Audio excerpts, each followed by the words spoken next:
cresserelle azufel qui va être relâché bientôt.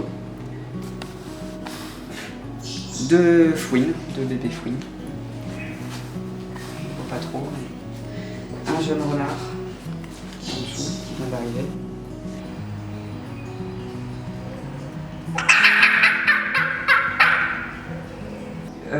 Là c'est une îlotte donc moiraine qui s'est pris dans les ronces. Et pourquoi elle peut pas être relâchée? Pour le moment elle a un problème à l'os de l'aile et son aile, en fait il n'y a plus de plume, il n'y a plus rien et elle est bloquée en fait, c'est comme si elle était paralysée. On a un autre faucon qui a été retrouvé dans un lac qui lui commence à aller mieux, enfin son aile commence à aller mieux. Et on a Lola, une effraie qui ne sera pas relâchée non plus, qu'elle a l'aile qui ne marche pas.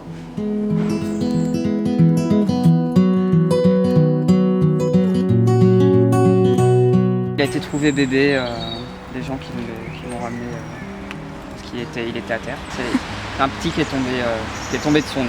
Parce que les chouettes, en fait, quand elles atteignent un certain âge, elles vont faire des découvertes, elles vont aller sur les branches, et puis il y en a qui tombent, et comme elles ne volent pas, on les retrouve à terre. Après, il ne faut pas ramasser les chouettes qui sont à terre. Si elles vont bien, il faut les mettre sur une branche haute pour pas que les prédateurs les atteignent, mais les parents restent toujours là pour les nourrir.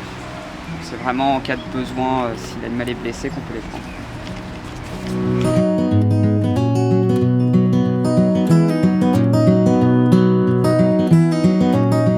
Voilà, je vérifie si les ailes vont bien, si les plumes sont correctes, si les pattes agrippent, s'il vole, s'il n'a pas de plaie possible.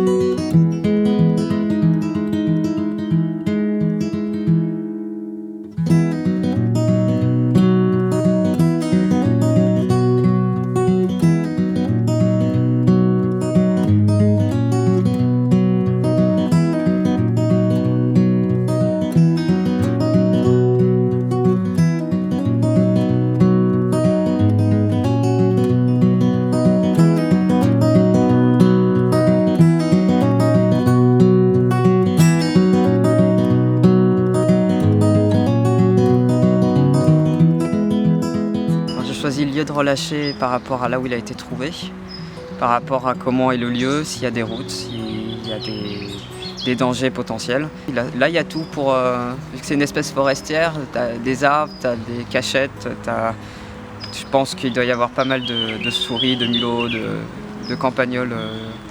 Le fait que ce soit un animal nocturne, c'est pas gênant de la relâcher la journée? Ouais, on les relâche le soir. Donc là, comme le soir tombe plus tard, c'est vrai que c'est compliqué, surtout quand on est loin, mais on les relâche jamais avant 19h.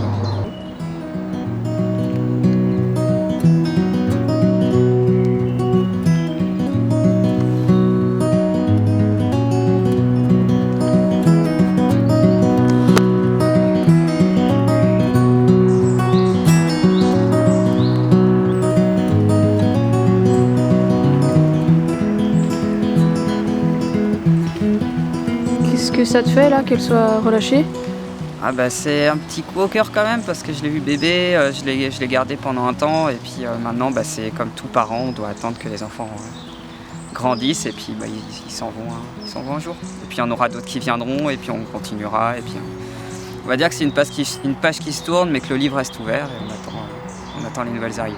Et là tu penses qu'elle va faire quoi en fait? Là elle est posée sur une branche, qu'est-ce qu'elle va faire après, ce soir, demain? Bah là elle va déjà rester sur sa branche, elle va voir son environnement, elle va apprendre les nouveaux sons, elle va apprendre où elle est et puis dès que le soir tombe, elle va s'aventurer un peu plus loin, elle va essayer de se faire un territoire, trouver sa nourriture et puis faire sa vie au bout d'un moment.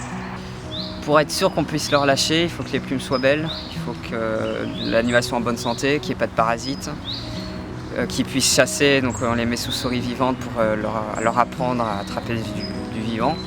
Et puis dès que tous ces critères-là sont bons, bah, c'est qu'il est prêt à partir. Et comment vous faites pour lui apprendre à se nourrir seul? Pour qu'ils se nourrissent seuls, en fait, on leur donne du mort déjà, pour qu'ils apprennent à déchiqueter leur proie, enfin quand ils sont bébés, pour qu'ils apprennent à déchiqueter. Et ensuite on les met sous souris vivante pour qu'ils apprennent à attraper, à tuer et à se nourrir après tout seul. Après, c'est à eux de faire leur initiation à comment trouver l'animal, comment le dénicher, comment l'attraper. Ça, on peut pas leur apprendre en tant qu'humain, donc c'est à eux de faire leur vie ensuite.